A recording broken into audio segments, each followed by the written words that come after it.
ఇది ఇవాళ రాష్ట్ర ప్రజలకు అనుమానం కలుగుతున్నది. ఒకవైపు ముఖ్యమంత్రి గారు రాష్ట్రంలో యూరియా కొరత లేదు, కేవలం పంపిణీ సమస్య మాత్రమే ఉందని చెప్పి ముఖ్యమంత్రి గారు చెప్తున్నారు, వ్యవసాయ శాఖ మంత్రి గారు చెప్తున్నారు. కానీ పిసిసి అధ్యక్షుడు మాత్రం ఈరోజు రాష్ట్రంలో యూరియా కొరత ఉంది, దీనికి కేంద్రమే బాధ్యత అని ఏ విధంగా మాట్లాడుతున్నారో అంటున్నా నేను. మహేష్ కుమార్ గౌడ్ గారికి విషయం తెలుసుకునే యొక్క ఓపిక లేదా, లేదంటే వాళ్ళకు కమ్యూనికేషన్ లేదా, ఎందుకు ఈ విధంగా అబద్ధాలు ప్రచారం చేస్తున్నారు? ఒకవైపు రాష్ట్రంలో అక్టోబర్ 31 వరకు రావాల్సిన యొక్క యూరియా 9.3 యొక్క మెట్రిక్ టన్స్ ఏదైతే ఉందో అది స్పష్టంగా వచ్చిందని ప్రభుత్వమే ఒప్పుకున్నది. అదేవిధంగా బఫర్ ఏదైతే స్టాక్ ఉంటుందో 2.8 మరి అది కూడా ఉంది అని రాష్ట్ర ప్రభుత్వమే ఒప్పుకున్నది. ఆ విధంగా ఉన్న తర్వాత కొరత ఎక్కడున్నది?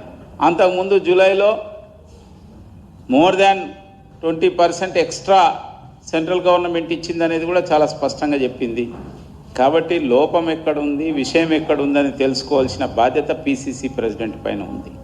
తెలియకుండా కేవలం బీజేపీని బద్నాం చేయాలనే యొక్క తొందరలో, కేంద్ర ప్రభుత్వాన్ని బద్నాం చేయాలనే తొందరలో ఆయనే అబద్ధాలు ప్రచారం చేస్తున్నారు. ఒకవైపు ఆదిలాబాద్లో మొన్న లారీ పట్టుబడ్డదని చెప్పి వార్తలు వచ్చినాయి. మహబూబాబాద్లో ఎరువుల దుకాణం క్లోజ్ చేసుకొని పోయిండని వార్తలు వచ్చినాయి. ఇవాళ వికారాబాద్లో ఒక లారీ పట్టుబడ్డది. మరి ఏం జరుగుతున్నది రాష్ట్రంలో? ఎక్కడ బ్లాక్ మార్కెట్లకు పోతున్నది? ఎక్కడ పంపిణీలో ఎన్ని అవకతవకలు ఉన్నాయి? మీ అసమర్థ విధానాల కారణంగా మీ అసమర్థతను కప్పిపుచ్చుకోవడానికి కేంద్ర ప్రభుత్వం పైన, నరేంద్ర మోడీ ప్రభుత్వం పైన, బీజేపీ పైన ఆరిపోసుకోవడం ఎంతవరకు కరెక్ట్ అంటున్నా. ఇవాళ తెలంగాణ యొక్క రైతాంగం చాలా విజ్ఞులు.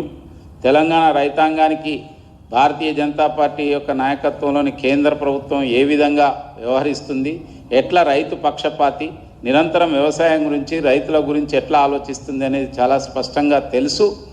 ఈరోజు యూరియా విషయంలో, ఎరువుల విషయంలో కరోనా అప్పుడు కూడా ఎలాంటి లోటు లేకుండా చూసిన యొక్క ప్రభుత్వం నరేంద్ర మోడీ గారి ప్రభుత్వం. అదేవిధంగా యుక్రెయిన్ అండ్ రష్యా వార్ వచ్చినప్పుడు కూడా ఎలాంటి లోటు రాకుండా చూసిన యొక్క ప్రభుత్వం నరేంద్ర మోడీ గారి ప్రభుత్వం. దేశంలో నూతనంగా 5 ఎరువుల ఫ్యాక్టరీలను పునరుద్ధరించి ఎరువులు అందుబాటులోకి తీసుకొచ్చిన ప్రభుత్వం నరేంద్ర మోడీ గారి ప్రభుత్వం. మన రాష్ట్రంలో ఇదే కాంగ్రెస్ పార్టీ ప్రభుత్వం గతంలో రామగుండంలో ఎరువుల ఫ్యాక్టరీని మూసేస్తే 6,300 కోట్ల రూపాయలు పెట్టి ఎరువుల ఫ్యాక్టరీలను తెరిపించి మరి పునరుద్ధరించి ఇవాళ అందుబాటులోకి తీసుకొచ్చిన ప్రభుత్వం నరేంద్ర మోడీ గారి ప్రభుత్వం. కాబట్టి ఎవరు ఇవాళ రైతులకు అనుకూలంగా ఉన్నారు, ఎవరు రైతుల విషయంలో నిర్లక్ష్య వైఖరితో ఉన్నారు, చాతకాని యొక్క అస్తవ్యస్తమైన యొక్క స్థితిలో ఈ కాంగ్రెస్ ప్రభుత్వం ఉంది. దాన్ని పిసిసి అధ్యక్షుడు తెలుసుకోవాలి. ఇప్పటికైనా మీ యొక్క మంత్రులతోని, మీ ముఖ్యమంత్రి గారితో మాట్లాడి వ్యవహరించండి అని చెప్పి నేను కోరుతున్నా. అదేవిధంగా ముఖ్యంగా ఇవాళ రాష్ట్రంలో కానీ దేశంలో కానీ ఏదైతే నెక్స్ట్ జనరేషన్ యొక్క జిఎస్టీ రిఫార్మ్స్ తీసుకొచ్చిందో నరేంద్ర మోడీ గారి ప్రభుత్వానికి, ఇవాళ ప్రజలందరూ కూడా ఎంతో సంతోషంతో ఈరోజు హర్షం వెలుబుచ్చుతున్నారు. దాన్ని జీర్ణించుకోలేని కాంగ్రెస్ పార్టీ వాళ్ళు ఏం మాట్లాడనో తోయలేక ఒకవైపు తగ్గించాలని, రెండో వైపు రాష్ట్రానికి లోటు వస్తే ఎట్లా, తర్వాత మిగతా కంపెనీలు ట్రాన్స్ఫర్ చేస్తే మీ మంత్రి ఫైనాన్స్ మినిస్టరే చెప్పిండు తెలంగాణకి 7,000 కోట్లు నష్టం వచ్చే అవకాశం, అంటే 7,000 కోట్లు ఇక్కడ లాభం జరిగింది ప్రజలకని మీరే చెప్పిండ్రు కదా.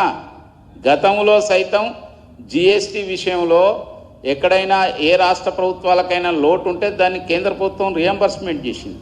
అయితే ఆ తర్వాత ఒక 1-2-3 ఇయర్స్ తర్వాత అంతకంటే ఎక్కువ ఆదాయం వచ్చింది.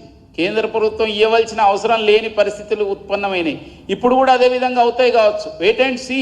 కానీ ఇవాళ ప్రజలకు లాభం జరిగింది. ఇవాళ సామాన్య పేద ప్రజల నుంచి మొదలుకొని మధ్యతరగతి ప్రజలు, వేతన జీవులకు అందరికీ ఇవాళ మంచి జరిగింది. ముఖ్యంగా ఏదైతే స్మాల్ స్కేల్ ఇండస్ట్రీస్ వాళ్ళకు కూడా చాలా ఉపయోగం జరిగింది.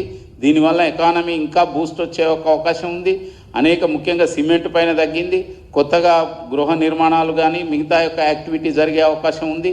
అనేక విషయాలలో ఎంతో సానుకూలమైన, ప్రపంచంలోనే ఈరోజు భారతదేశంలో ఎకానమీ అత్యంత వేగంగా ముందుకు పోతుంది. మనం 4వ స్థానం నుంచి త్వరలో 3వ స్థానానికి రాబోతున్నాం. అదేవిధంగా మన దేశంలోనే ఎకనమిస్టులు అంటున్నారు 0.5% జీడిపి కూడా పెరగొచ్చని. ఈ పరిస్థితిలో ఇవాళ స్వాగతించవలసిన యొక్క ఇది కాంగ్రెస్ పార్టీకి లేదా అని నేను అడుగుతున్నా. ఆ మాట మాట్లాడకుండా ఈ అబద్ధాలు ప్రచారం చేసుకొని తిరుగుతున్నావు. అంతో ఇంతో ఏదైనా అవకాశం ఉన్నదంటే ఆ లోకల్ బాడీ ఎలక్షన్స్లో ఇంకా ఘోరమైన యొక్క చావు దెబ్బతినే అవకాశం ఉంది. ప్రజలు ఇవాళ బుద్ధి చెప్తారు. చివరికి నేను ఒక విషయం చెప్తాను. ఇవాళ ఒకవైపు నరేంద్ర మోడీ గారి ప్రభుత్వం వాహనదారులకు కూడా ఎంతో ఊరట కల్పించింది. ఇవాళ నేషనల్ హైవే టోల్స్ విషయంలో 3000 యొక్క స్కీమ్ తీసుకొచ్చింది మొన్న 15th ఆగస్ట్ నుంచి. అంటే 200 ట్రిప్స్ 3000 రూపీస్. అంటే ఒక్కొక్క వాహనదారునికి ఒక సంవత్సరంలో కనీసం మోర్ దాన్ 15,000 లాభం జరిగేది. కానీ మరి ఓఆర్ఆర్ మీద ఇది ఇంప్లిమెంట్ అవుతలేదు. ఓఆర్ఆర్ అది కూడా నేషనల్ హైవే నంబర్ ఇచ్చింది దానికి, కానీ ఎందుకు ఇంప్లిమెంట్ అవుతలేదు? గత బీఆర్ఎస్ ప్రభుత్వం ఓఆర్ఆర్ను అమ్ముకున్నది. ఇవాళ ఒక్క టోల్ను దాటాలంటే 3000 కట్టిన వాళ్ళకు 15 రూపీస్ మాత్రమే అవుతుంది. కానీ ఓఆర్ఆర్ మీద 120 రూపాయలు, 100 రూపాయలు, 180 రూపాయలు అంత పడుతున్నది.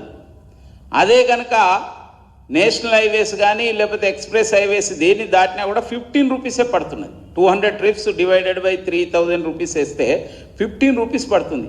ఓఆర్ఆర్ ఎందుకు జరుగుతలేదు? అది ఇవాళ రేవంత్ రెడ్డి ప్రభుత్వం రాగానే ఏమన్నది, ఓఆర్ఆర్ మీద మేము సిట్ వేస్తాం, అదేస్తాం, ఇదేస్తాం అనేది. మరి ఏమైంది? ఎక్కడ కాంప్రమైజ్ అయిపోయింది?